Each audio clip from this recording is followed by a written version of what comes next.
Good morning, everybody. First of all, I would like to appreciate the endeavors put in by Dr. Ujjwala Shinde ma'am, the convener of this one-day workshop on soft skills, the coordinators of this event, Assistant Professor Pradeep Kendre sir, Assistant Professor Dr. Vijeta Chaudhary ma'am, my co-panelist Dr. Shweta Gupta from AKK New Law Academy Pune,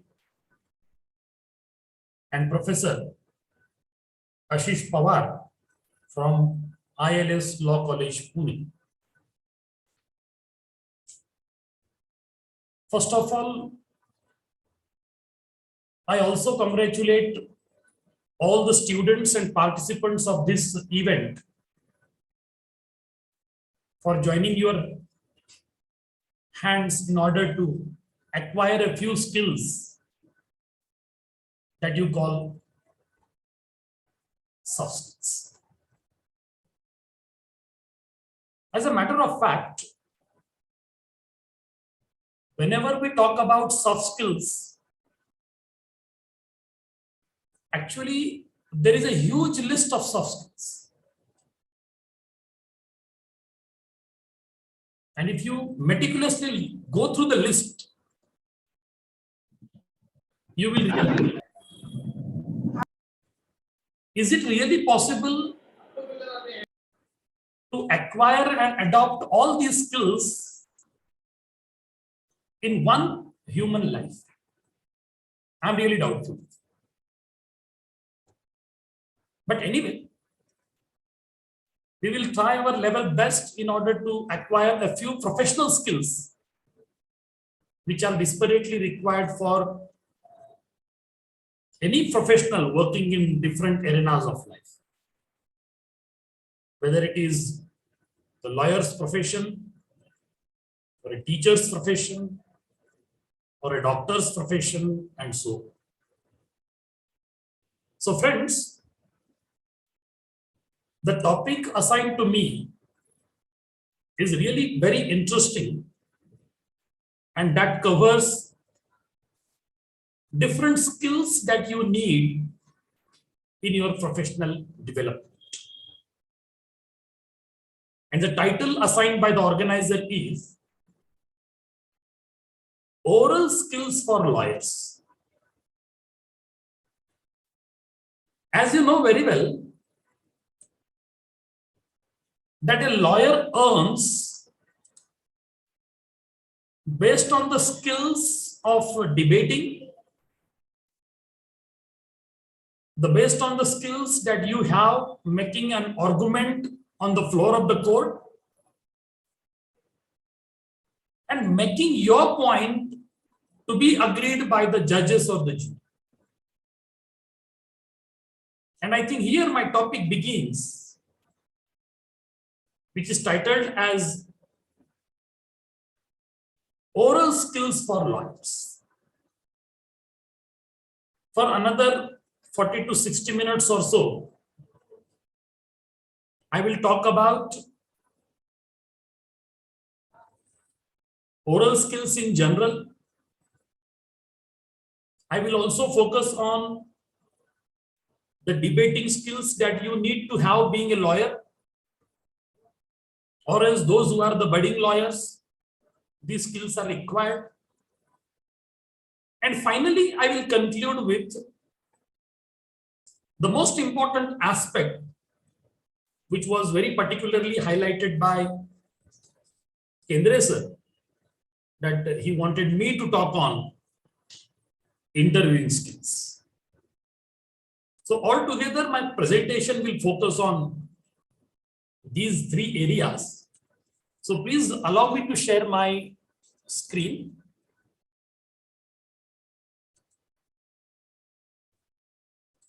Sir, you are a host. You Yeah. can Is share it visible your... now? I hope it is visible. Yes, sir. Yes, sir. Hello. Is it maximized? Hello. So in your PC, you can do. Yeah, I am doing it. I have already Yes. done it. Is it maximized? For you now, for all of you. Yes, yes. Okay, that's great. So friends, let us have a discussion, an interactive talk on oral skills for lawyers. In fact, I would have said like the budding lawyers. In general, whenever we talk about communication skills as an integral part of soft skills, so we find that listening, speaking, reading, and writing, these are the 4 skills that we need to acquire in the course of time. But can we say that these skills are unknown to all of us? I don't think so. Because the moment you come to this world, you make your entry with a big cry. It means you start creating sounds. You start listening to the whole world. And then probably later, once you are admitted to a formal education system, you also start writing and reading. So listening, speaking, reading, and writing, these are the 4 skills that in general, each one of us, each and every educated person definitely has. But the point is, whenever you talk about the receptive skills and productive skills, how do you really develop your productive skills is more important in the professional point of view. Because you know, the business of lawyers, that you have to prove your public speaking ability, you have to prove your speaking ability on the floor of the court so that you will be able to make your point more convincing to the judges or the jury. So here, I will talk about the receptive skills and productive skills. And I think all these 4 images which are flashed on your screen now, they are very much symbolical and indicative as well. As far as the receptive skills are concerned, you receive the sounds or the audio created by others through your ear cavities. So listening becomes a receptive skill. Similarly, when you happen to read something, maybe from a book or a textbook or a banner or an advertisement board. Excuse me, sir. So yeah. Your slide share is not working. It's not happening. Okay, let me check once. Is it happening now? Hello? No. No. Still it is not working. I will do it once again.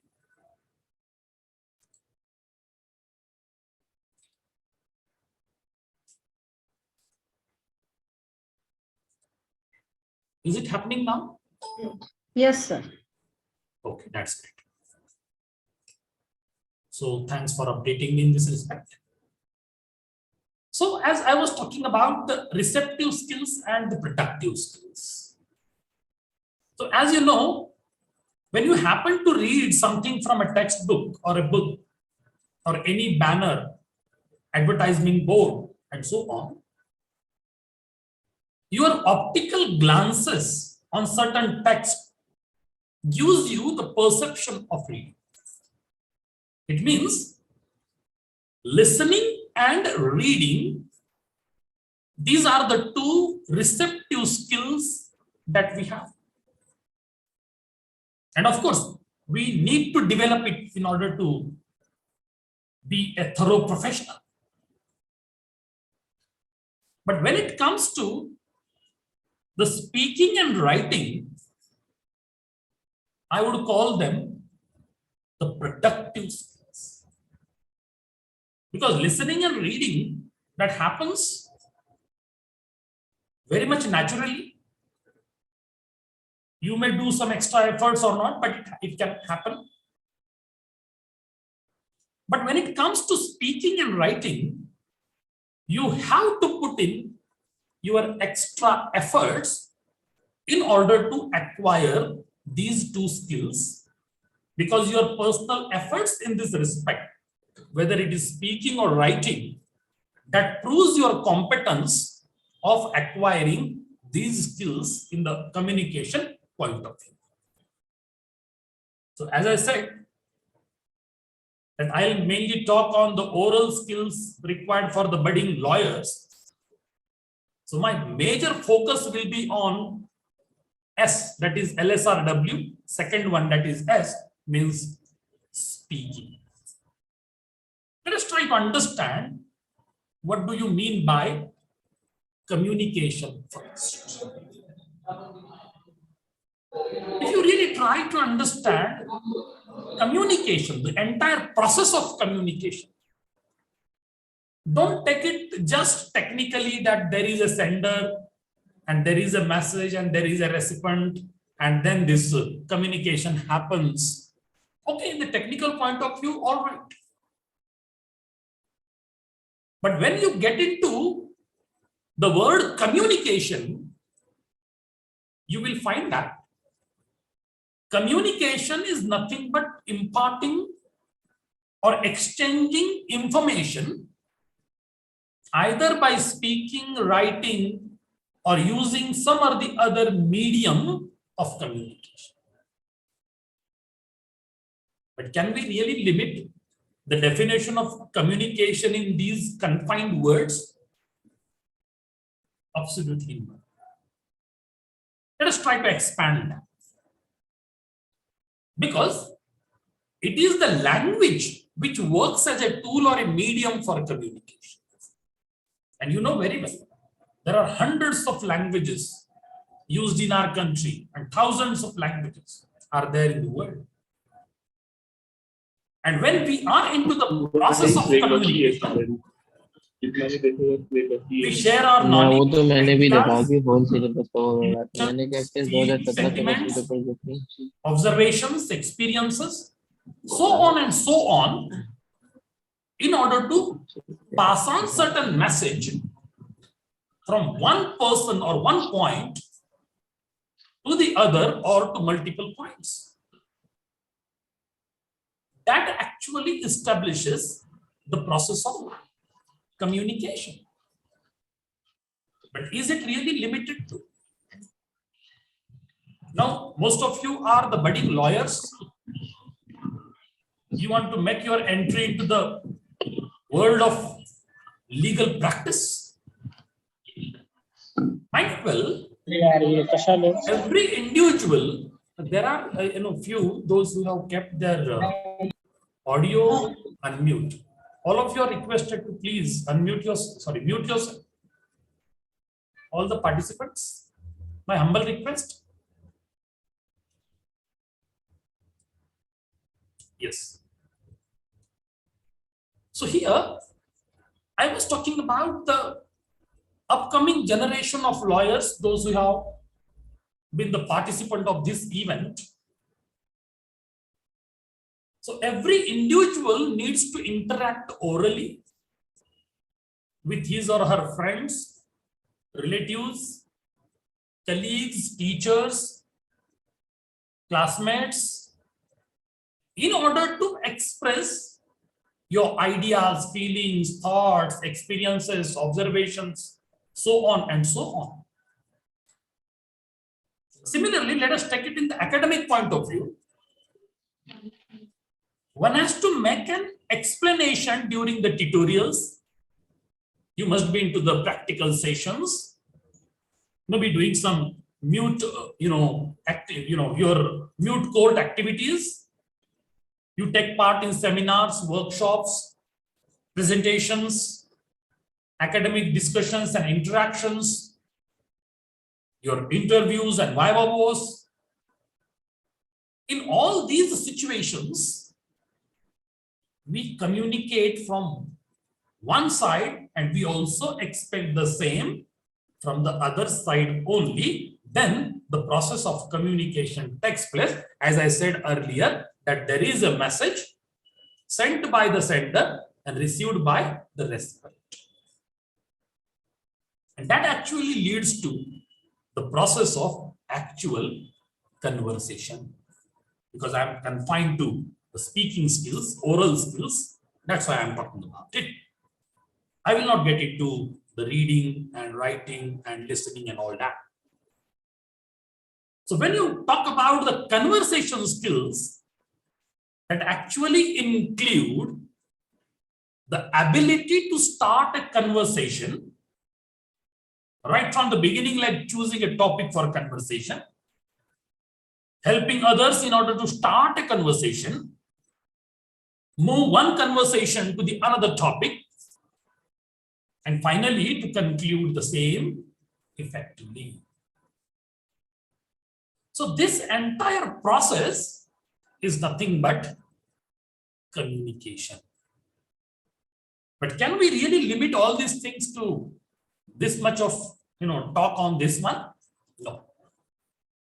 Let us try to understand the different categories of communication and try to correlate also which one that you really do in your practical life. As a matter of fact, there are 4 categories of communication. 1, intrapersonal communication. 2, interpersonal communication. 3, group communication. And the last but not the least, that is the mass communication. Let me check, like, how many of you really get involved in the intrapersonal communication? Any one of you can please unmute yourself and please try to define what I mean to say intrapersonal communication, and how many of you get involved in this process of intrapersonal communication. There are so many those who have joined, around 77 members are there in this online meeting now. So any one of you as a representative, please unmute yourself and please tell me, what do you mean by intrapersonal communication?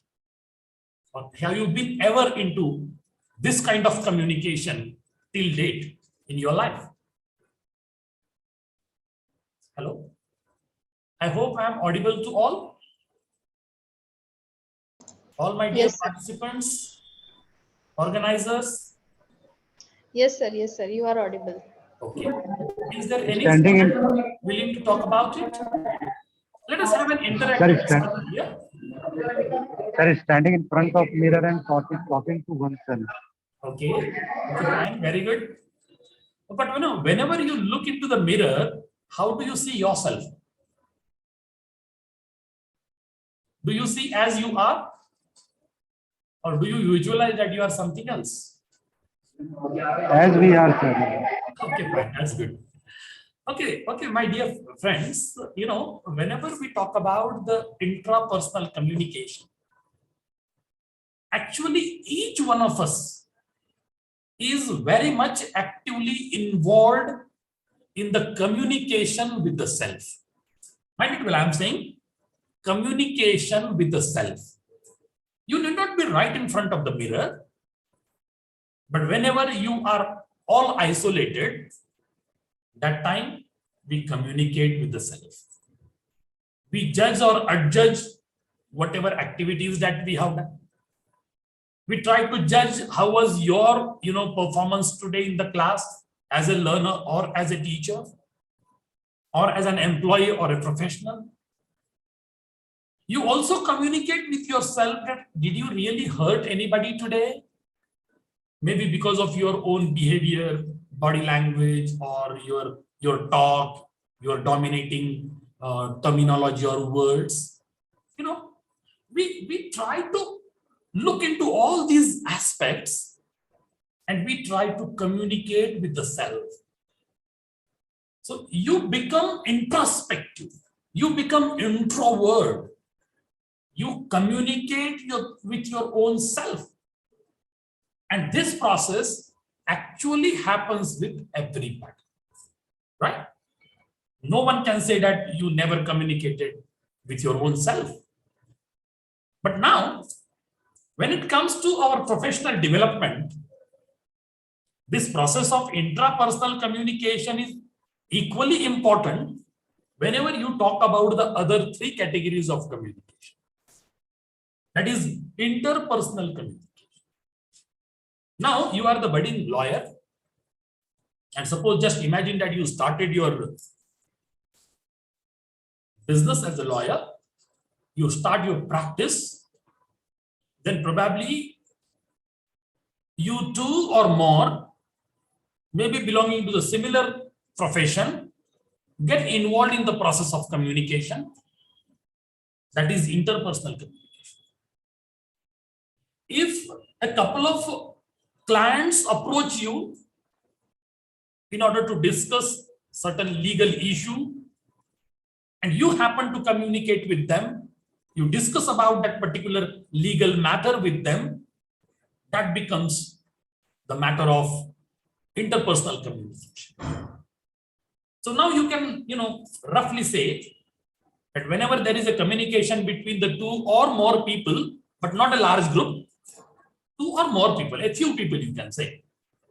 And if at all any kind of communication is going on, verbal communication, that communication is called interpersonal communication. And I believe that being the budding lawyers, you will admit that this sort of communication is really desperately required to all of you, and you need to crack the hard nut how to really effectively communicate with the clients, right? And then also present your case right in the floor of the court, so that your argument will be the most convincing argument to the judge, right? Then you have the third category of communication called the group communication. When you cannot count the number, as I said, for the second one, that is interpersonal communication, it should be either between the two or more, but can be counted.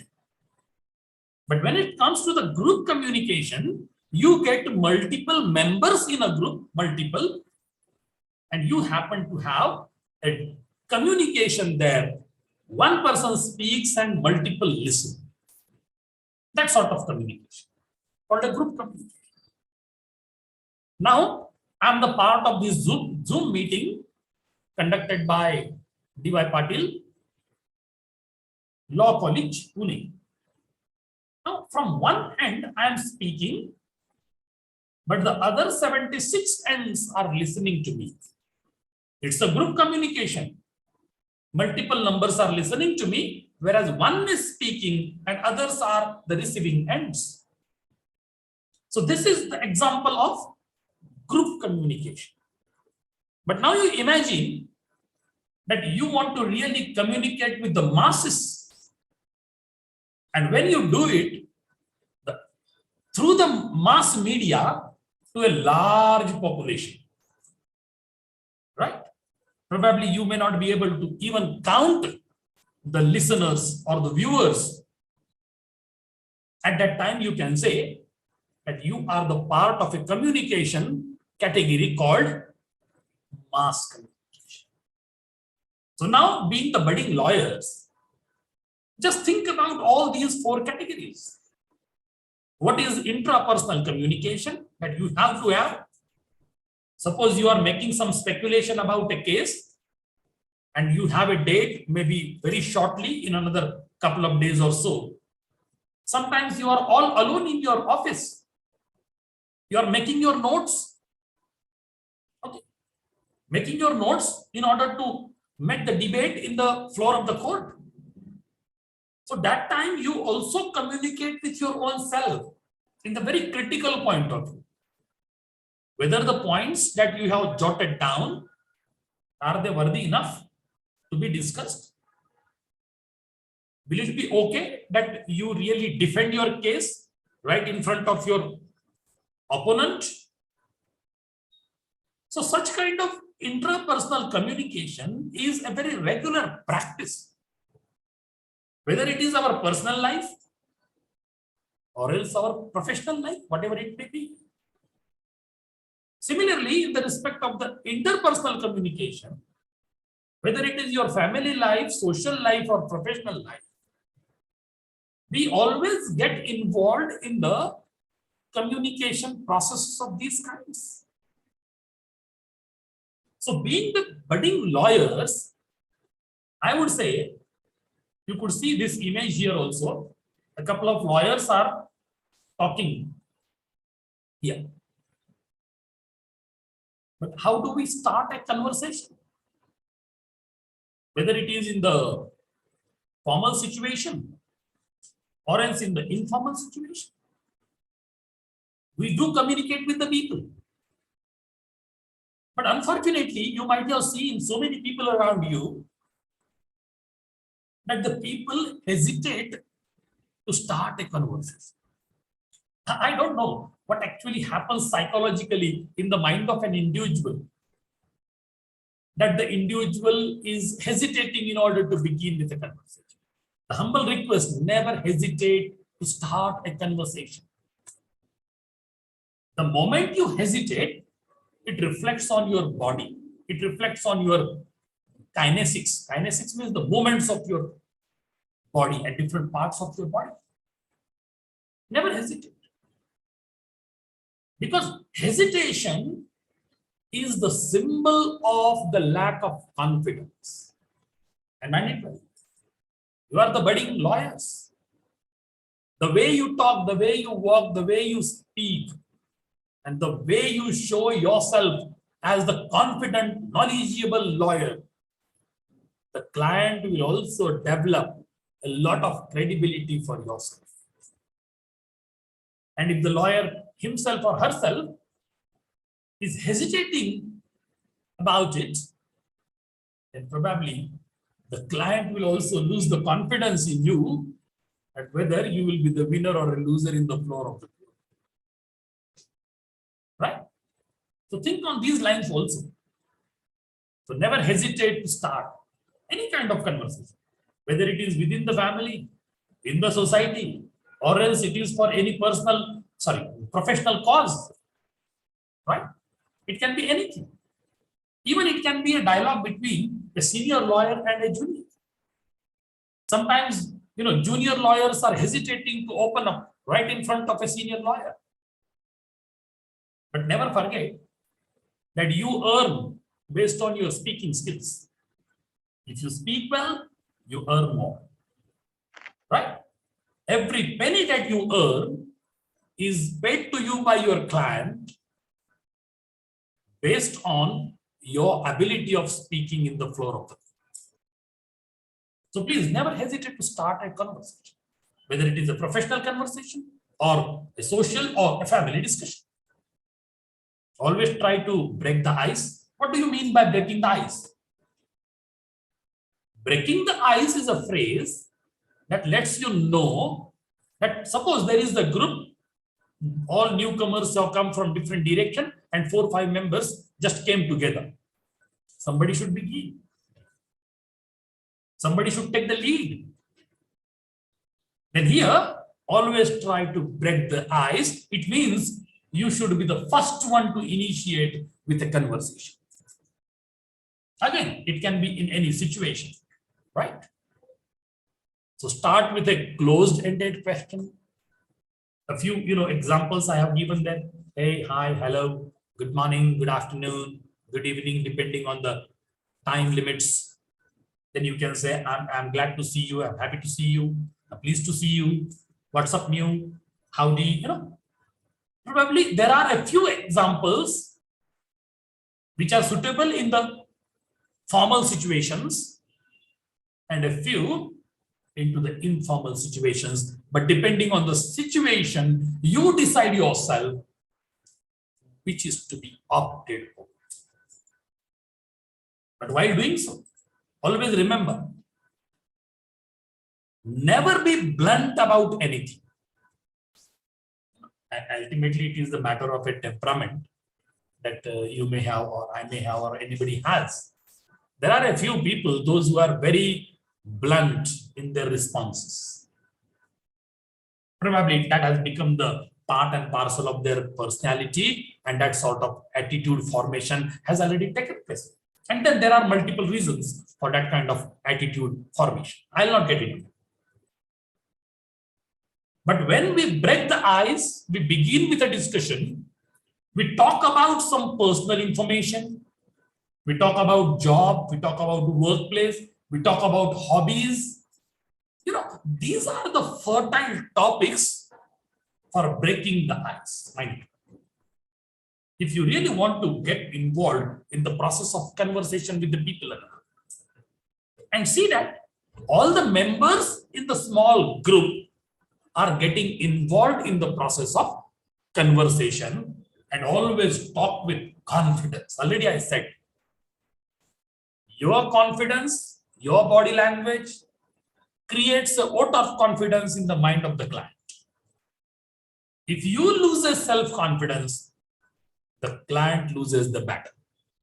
I'm using the word battle because that case is everything for the client, whosoever approaching you.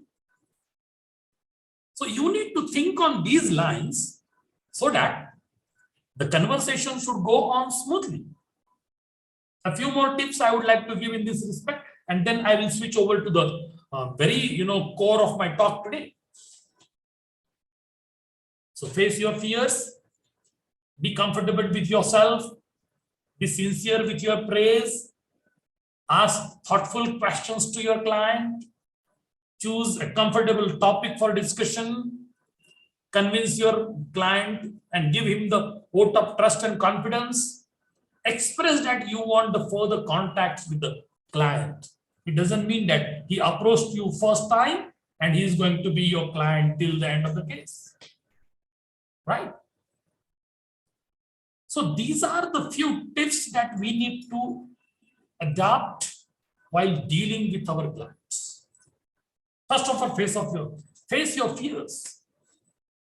Because those who are the budding lawyers, and shortly some of you may begin with your practice, sometimes we hesitate.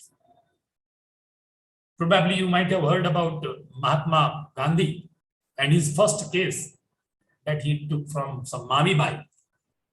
What happened? When he took up the case to the floor of the court, and for the first time in his lifetime, he was standing in the middle of the floor of the court. He could not even speak because the entire courtroom was moving around him. See? And later he became the greatest ever speaker, mobilizing the masses, innumerable masses in his presentations, in his talks, in his speeches. Why did I give this example? The reason is obvious. Face your fears. First of all, be comfortable with yourself. And don't talk much about yourself. Be sincere with your praise. A limited appreciation of the self is enough. But if you keep on talking about your greatness, that you have done this, you have won these many cases, you are so and so on. The client did not come to listen to your praise. He has a major concern with the case only. That's it. But in the process of conversation, Please stop the noise. be thoughtful. You should be comfortable with the case that the person has really opened up in front of you. You should be knowledgeable enough to talk about the legal aspects of the case. And then ensure that you are also having a good further contact with the client. So these are Students, the please aspects. mute yourself. Students, please. Students, Hemraj, Vidya, mute yourself. Sharvil, mute yourself. Hello, all the participants. Already ma'am has instructed to keep quiet and please don't unmute yourself. When we will have an interaction session at the end, I will welcome your questions and queries and we will get into the further discussion. Okay. So let us get into this particular slide also. And there are a few tips for interesting conversation. Very quickly, I will wind up with this slide and then I'll focus on the art of debating and the effective approach while getting into the interview sessions. So whenever we are into the process of conversation and communication, because I'm talking about the professional communication now, being a lawyer, you should have your own outline and outline the points for conversation. Keep your words simple and comprehensive. See, this tip is very important. Because anyway, I'm the teacher of English, but I don't know the legal jargons. I don't know the legal terms. Okay, a few terms I may know in general which are being used.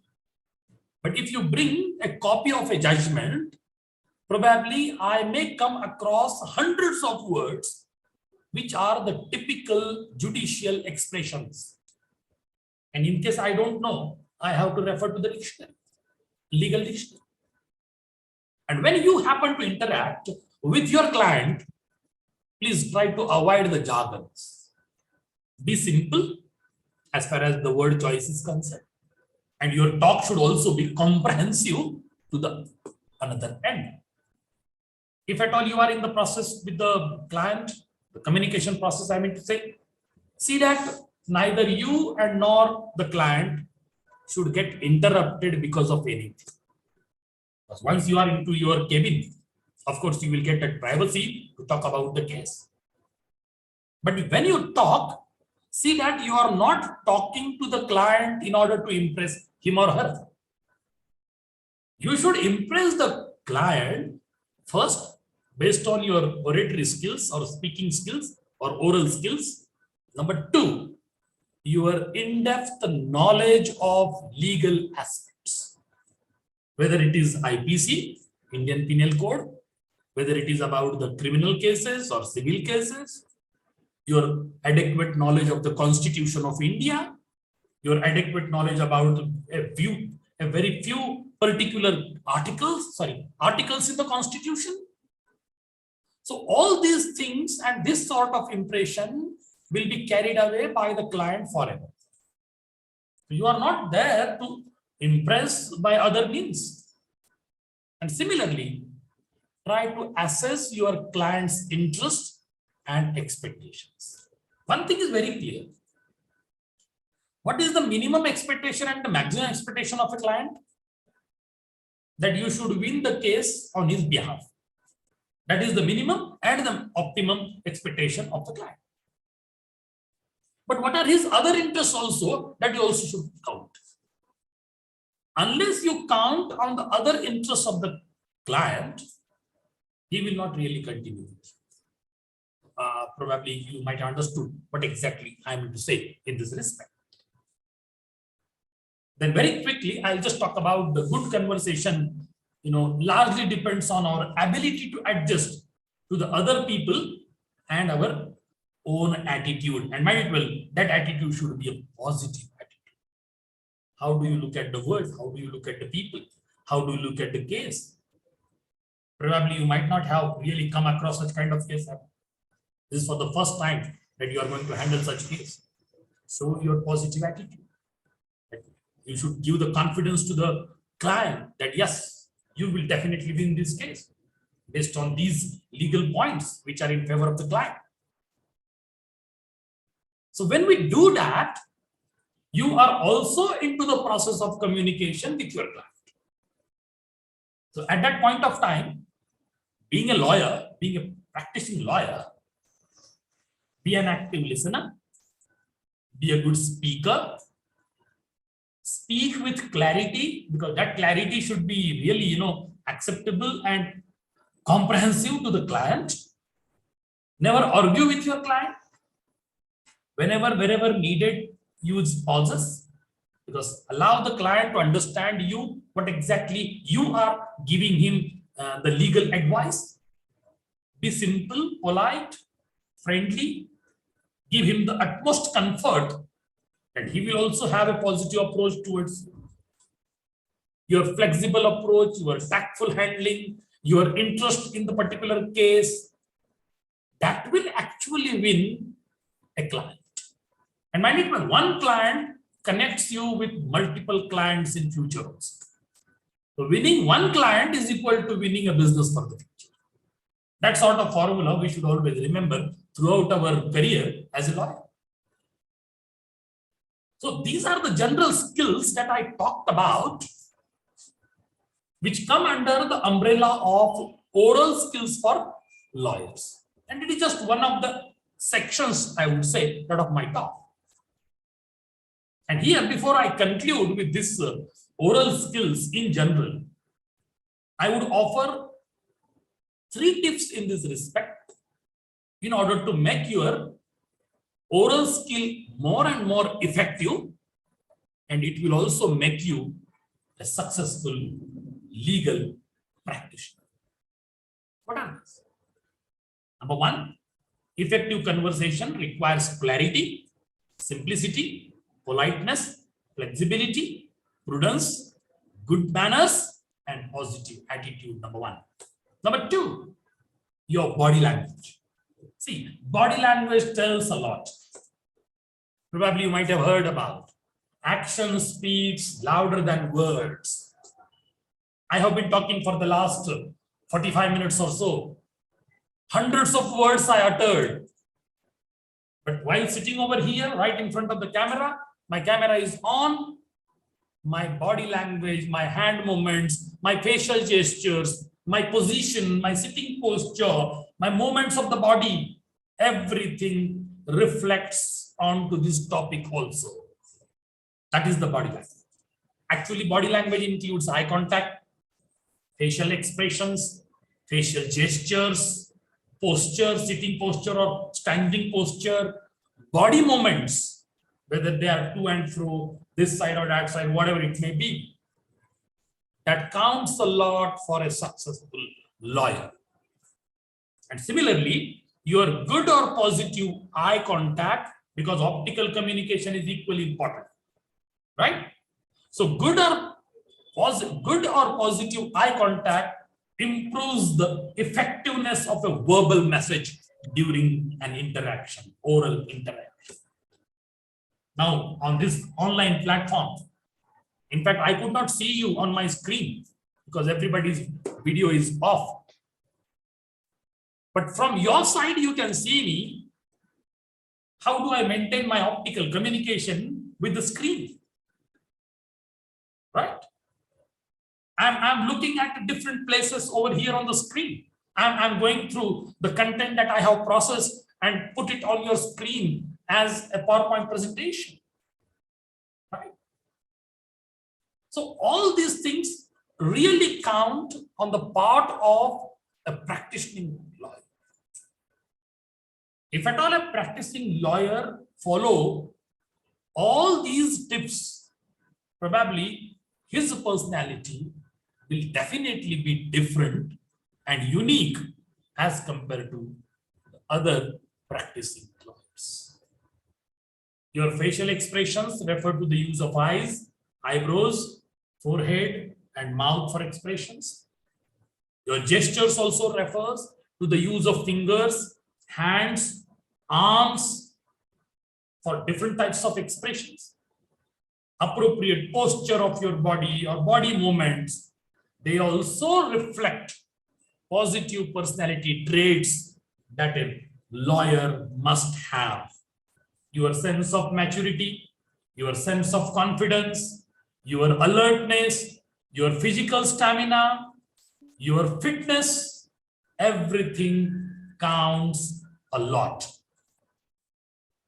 Right? Now, I'll talk about the most crucial aspect of a practicing lawyer.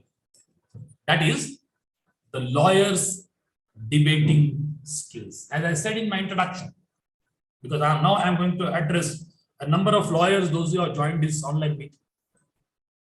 What are the debating skills and interviewing skills required for a practicing lawyer? As a matter of fact, already I said that a lawyer earns based on his oral skills. That's it. You cannot expect that a lawyer keeps mum and starts earning. Impossible. And debating is one of the very important skills that a lawyer must have. Because most of you are the budding lawyers now. You have to develop group discussion skills. You have to develop debating skills. You have to develop argumentation. You have to develop interview skills as well.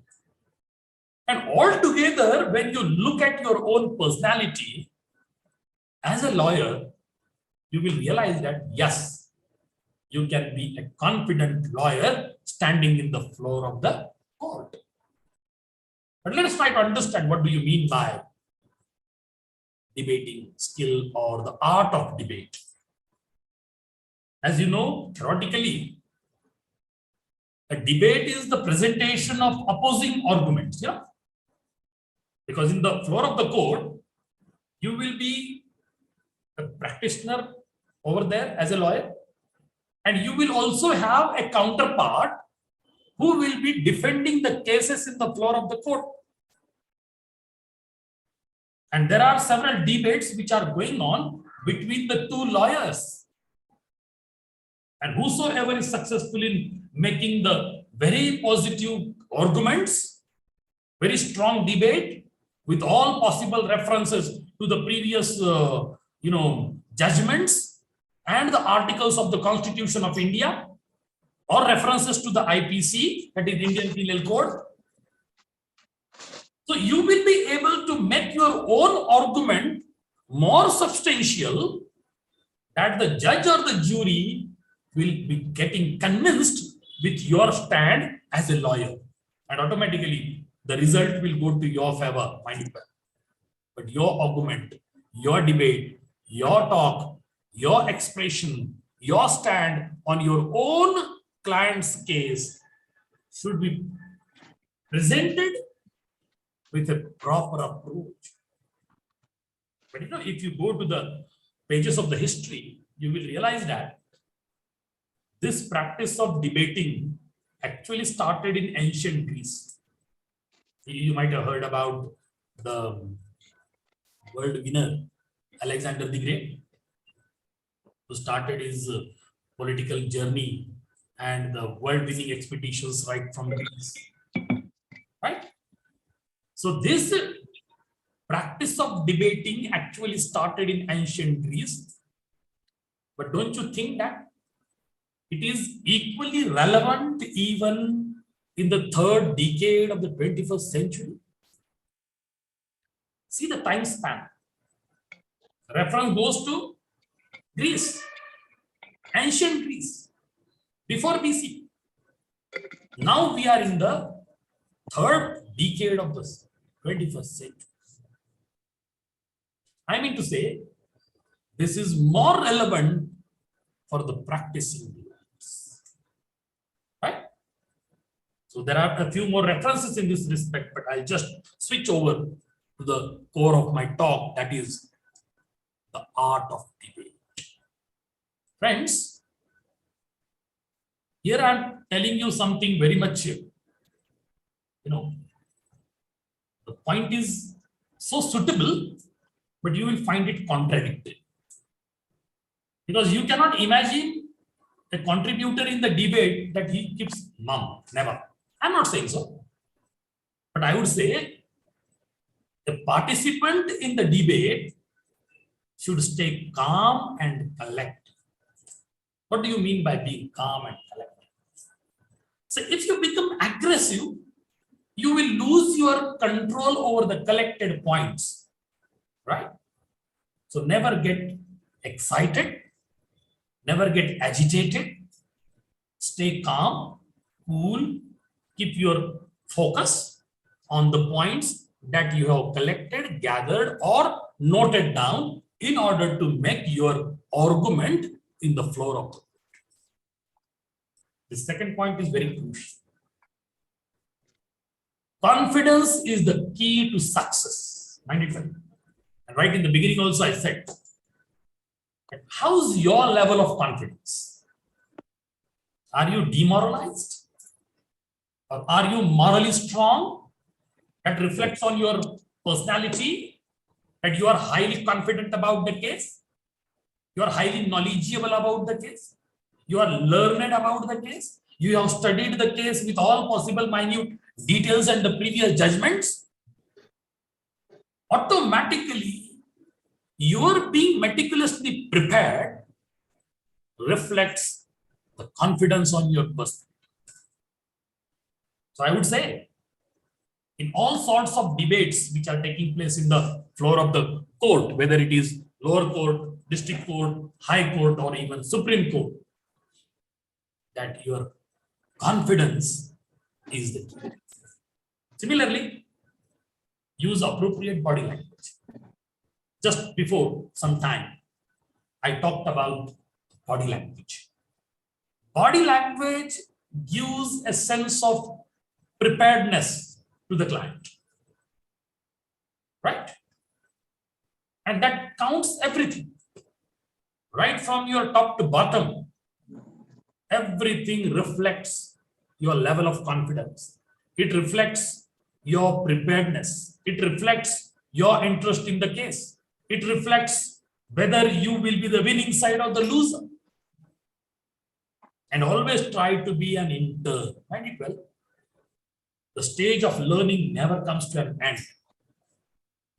But similarly, our involvement in the case, as I said in the beginning, just stay calm and collected. Similarly, if you become an intern, it will give you a different insight into the case, and automatically you will try to prove yourself as a better performer. But in the course of preparing your case, familiarize yourself with legal jargons. Mind it well. While talking with your client, use simple communicative language that a common ordinary layman should understand the legal aspect of it. But when you are talking on the same case in the floor of the court, mind it well, you are expected to use the legal jargons, right? You cannot simply say that I will use a very communicative, simple, lucid English or whatever language that you are adopting for making your arguments and debates in the floor of the court. So you need to be familiarized with the jargons as required for the discussion and debate, and make the best use of your emotions in the floor, because when you are cross-examining the counterpart, you need to make the use of your emotions very positively, that you speak clearly and concisely in order to really create your domination and upper hand on the other side of the court. Because your counterpart is also prepared. Your counterpart is also thoroughly read. Your counterpart, the counter lawyer, is also a studied personality. But how do you really show your upper hand in the debate? You can show your upper hand in the debate based on the facts that you talk about, based on the articles and the IPC references that you give, based on the talk that you make about similar cases, probably which might have earlier taken place. So your knowledge of the case and the history of the case will make you a successful participant in the debate. So you need to be very, very thoroughly prepared.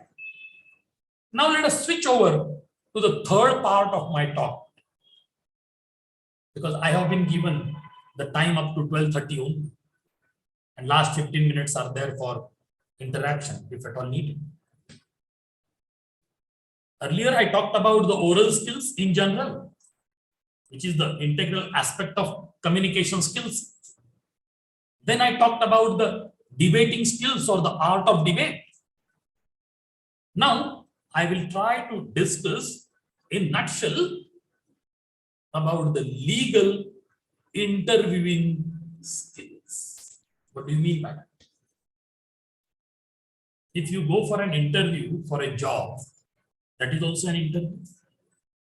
Interaction of the candidate with the panel called an interview.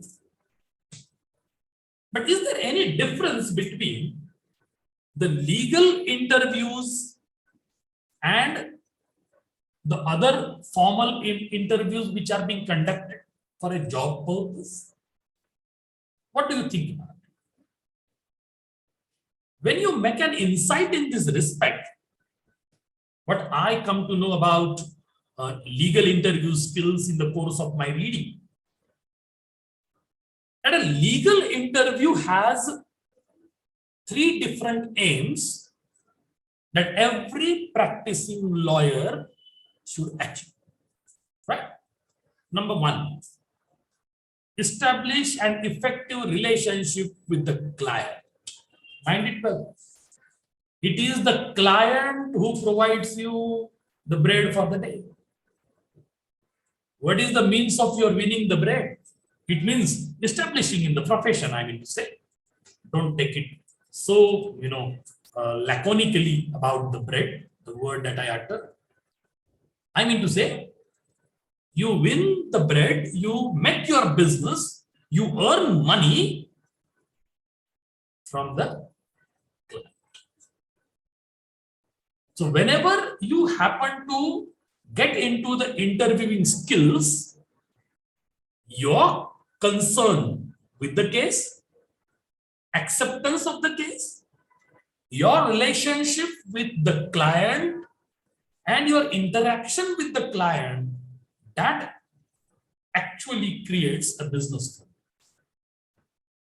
Second, try to identify the nature of the client's problem.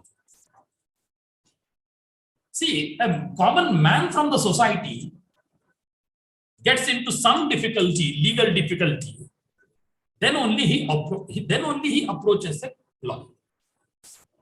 Okay. Unless you really listen to the problem of that particular client, try to understand the legal nature of it also, and see that what are the possible solutions so that you can bring that client out of the legal clutches. That is your role as a lawyer. So when you do it, the third aim has to be also obtained, and it can be obtained or obtaining enough information from the client himself or herself in order to reach to a potential solution.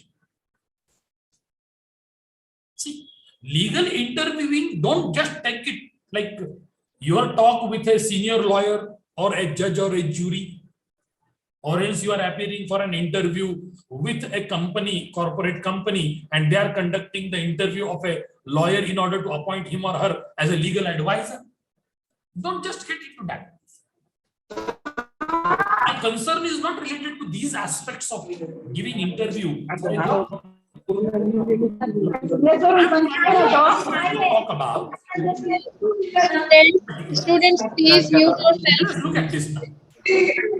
There are the 3 C's for the legal interview. Student, please mute yourself. Rajeshri, mute yourself. Mute yourself.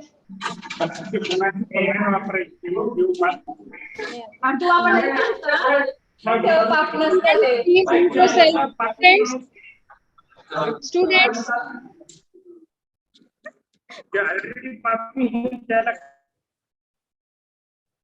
All the budding lawyers, I hope we talk about the right to speak.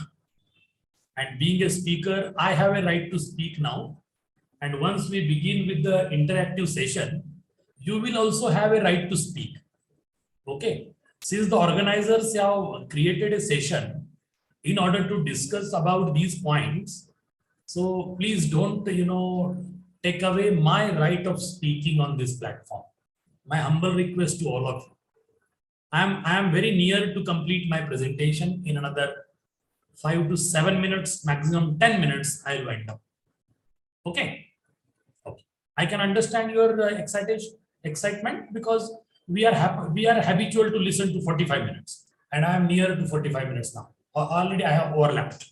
Anyway, so let us talk about the 3 C's of legal interviews. Number 1, competence. Number 2, confidence. Number 3, credibility. If you really want to be a successful lawyer, improve your competence. What do you mean by competence? Competence of a teacher is different. Competence of a lawyer is different. Competence of a doctor is different, right?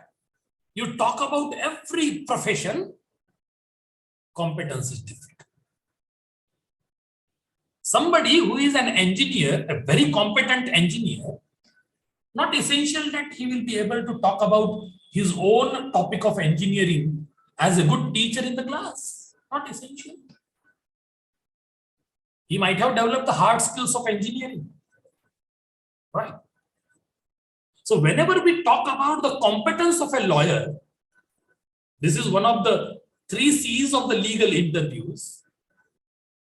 So a lawyer must be highly knowledgeable about the Constitution of India, knowledgeable about the Indian Penal Code, whether it is civil matters or the criminal matters. And he should also know about the latest development in the world of legal practice. Similarly, your competence should also reflect in the form of skills. What are the skills required for a lawyer? You should be a very good speaker. Okay. You should be a very good researcher. You should be able to really do a very good debate in the floor. You should also have an interview, successful interview with the higher ups and even with the clients. That actually counts your competence. Knowledge, skills, performance, experience, your leadership qualities, your potential as a lawyer. That actually reflects your competence. So competence as a word is very short, very small.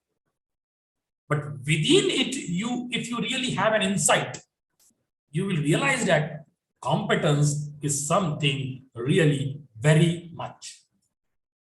Similarly, confidence.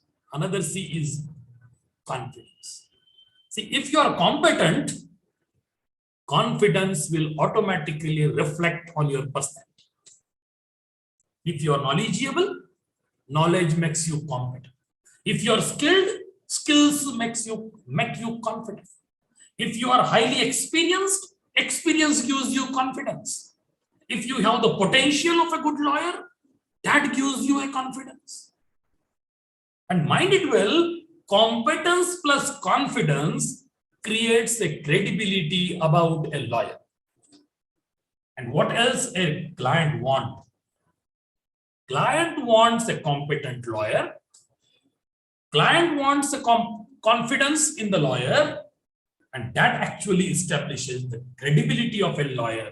And once you prove to be a credible lawyer, clients will form a queue outside your office. Then what are the stages of interview sessions? These 3 points are very, very crucial in order to have legal interview sessions, right? Whether it is with the higher ups or else whether it is with a client, however you take it. Now you know how many situations you actually come into being a practicing lawyer, right? First, A lawyer should learn the art of listening. Give full-fledged time to your client when he or she is talking about his or her own case. Number one. Number two, when you question, called questioning, ask different types of questions. You have yes-no type of questions. Create a few questions of this kind. You have alternative types of questions, whereas the client will provide you, or you yourself will provide a few alternates over there, and the client will reply. And ask a few WH questions that actually provides you the further insight in the understanding of the case as the client has brought it. So number one, you have listened to the client carefully in order to understand the case. Number two, whatever doubts that you have raised as a practicing lawyer, you have questioned to the client, and client has provided the further details in this respect. Based on these two, you are expecting to advise the client that where do you stand as a lawyer? What is the stance of the case? What is the situation or the position of the case? Whether the case will have some merit or not, whether you will be on the losing side or the winning side, and no lawyer will ever give you the assurance that 100% I am going to win the case. No one can say 100%. He will put in the efforts, no doubt. Okay. So likewise, you need to really listen to the client, question to the client, and then offer your advice as a practice. But when you are going through all these, always outline your plan. Welcome the client, greet him properly, don't show off your strong attitude. Sit comfortably, introduce yourself, take the introduction of the client, make your client comfortable first, because he is already into the legal problem. That's why he is approaching to your office. Your comfort, your advice, your interaction, very positive interaction, and your word of comfort makes him really comfortable. So create a very healthy, working, effective atmosphere with minimum interruptions. Even keep your mobile phone switched off. Ask the client to do so the same. Don't allow any disturbances to be created over there that will disturb the process of interaction. Always encourage your client to put forward his or her own perception, because they have their own perceptions. But in the legal point of view, your stand will be different, if at all you really cross-verify with their perceptions. So listen to your client without any interruption, if really possible. Question more deeply, as I said just before, in order to understand and establish the salient facts about the case, clarify the ambiguities in the case, check the relevance of the case, allow the client a chance to ask you the questions. Means you will be in the answering mode. The client will put forward or ask a few questions to you, because client also has a doubt, and they have to clarify, or the client has to clarify his or her own doubt. Should express their anxiety sometime in front of the lawyer. So once you make your own outline based on several options, based on the legal and non-legal points that you have taken up, it will actually assist the client in order to form his own course of action from his end, and also how to really give a proper justice to you as a lawyer. So from your end, being the advisor, legal advisor, explain your stand in the legal point of view, talk about the merit of the case. Okay. If at all needed, take the proper follow-ups. because that is also very important. And C, the flexibility of the client in order to pay you the fees. You should also inform him the number of hearings which are possible for the case, the amount, probably the fee structure that you offer, okay, whether it is also flexible to the client or not. You should always ensure about it. Confirm that the client is going to agree with this course of action. And finally, also update the client about the time scale. Because every client wants that in the very first or second hearing, the judgment should come out. But whether the possibilities are there or not, what is the technicality of your case? How complicated is it? What will be the role of the counterpart, lawyer who will make this case more complicated? You should work on all these possibilities and ensure your client that yes, I am here as your legal advisor and I will try to bring you out of the legal problem. So give him a vote of confidence and trust, and similarly conclude your session, interviewing session with your client and say goodbye happily and try to give him or her a lot of confidence so that he will again come back to you for further legal advices. So there are so many aspects that actually I can really talk about. These are the references that I have taken up in order to organize my presentation for more than 1 hour today. And I am thankful to the organizers, that is Dr. D.Y. Patil, Law College, Pune, and all the participants and students, those who have joined this session and listened to me patiently. If at all you have any queries, questions, now the session is open for discussion. Otherwise, the organizers can proceed with the next stage. Thank you very much. Thanks a lot.